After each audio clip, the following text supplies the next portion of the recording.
रहल कुआर तो लाल कार्ड बनल अइलू ससुराया आधार कार्ड बनल रहल कुआर तो लाल कार्ड बनल अइलू ससुराया आधार कार्ड बनल रखली तू सरत बते का करबे रखली तू सरत बते का करबे भौजी कराले भतारे अपन सरबे भौजी कराले भतारे अपन सरबे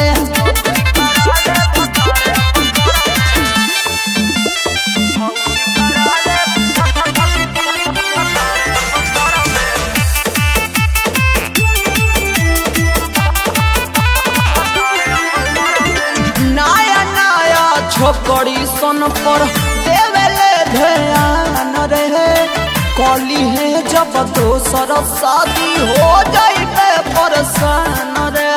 हरे सुनो नया नया छोकरी सन पर देवेले ध्यान रे कली है जब दोसर शादी हो जाइबे परेशान रे।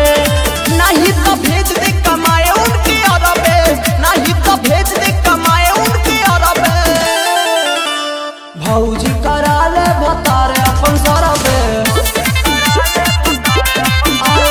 भौजी कराले भतारे अपन सरबे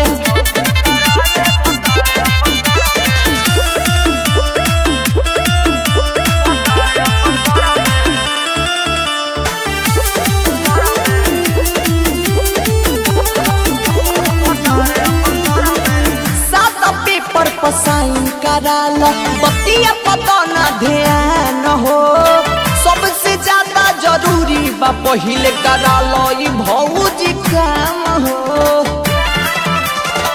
सात पेपर पर साइन कराला बतिया पता ना ध्यान हो सबसे ज्यादा जरूरी बा पहिले कराला ई भौजी काम हो जब गजन शुभमवे के धरबे होई जब बादल शुभमवे के धरबे भौजी कराले भतारे अपन सरबे आय हाय भौजी कराले भतारे अपन सरबे।